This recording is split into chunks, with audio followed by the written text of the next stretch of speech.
we are expecting a new Iebc. We've seen some names published, shortlisted.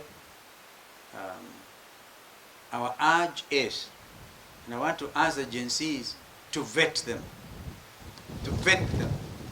Here is a matter of integrity. We are not going to allow a situation where through another Iebc, we end up with another messed up election.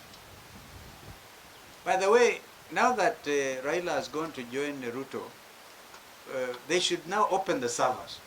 Sindio? Because that was what they asked me to go and do. That was the number one clarity. Open the servers. Because if they open the servers, the truth may get to be known. But now, we're at the new dawn of a country which is going to be led transparently. Kenyans will call a spade, under the freedoms guaranteed under our new constitution. Nobody can threaten anybody. You cannot detain people. And that's why they resorted to this very ungodly thing of abductions. At least even under detention laws that time, people knew ikiwa Matiba amekuwa detained, there's a detention order signed, the family will know where he is gone. But these abductions in the boots of Subarus is terrible. A very primitive kind of situation. Kenyans have said no. And I have personally said, we will declare, even if William Ruto and his friends do not declare 25th of June a national holiday to celebrate the rebirth of the Kenyan nation through our own children. I'm telling you, I'm declaring it in the honor of Justice Kasanga Molo, that the 25th of June, J25, will be a public holiday. If they don't do it this year, after we take over, we will. Because the truth, immediately, there's going to be a lot of improvement around the situation. So, mimi sina mengi, nimeongea sana.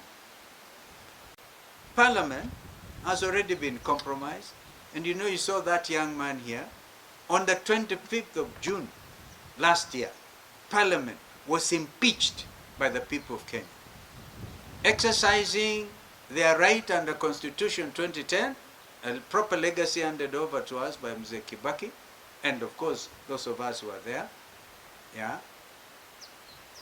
They say under Article 1, the sovereign power is vested in the Kenyan people, belongs to the Kenyan people. And the people can exercise it in two ways, either directly or through their elected representatives. Now, the elected representatives failed them by coming over this overtaxation and the burden and kila kitu. And so the young people said, we will take our country back. They went to Parliament on the 25th of June through the Gen Z revolution, which in my view is ongoing, because those young people are still angry. You can't appease them by driving around the streets of Nairobi, killing foreigners, inviting foreign rebels to the country, declaring parallel governments in this country. And then you see what has happened. The generals in Khartoum have now said no imports of Kenyan tea to that country. And this is a tea drinking country. See some of these, even in terms of diplomatic conduct, a messy situation. The state of the nation is actually a mess. Now, the only probably little good thing is the chapati. But you know, even William is corrupting chapati.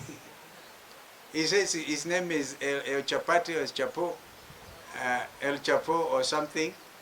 I don't know how, you know, it's a basically good idea to eat chapati. But why don't you give mama mbogas in Kangemi, in Utawala, mama mbogas in Mathare, to make those chapatis and give them a contract to supply to Toi Primary School, to other places. So confusion even there. And he says that he has been given 6 names. He's waiting for them to be 10 so that he can get his 10 years.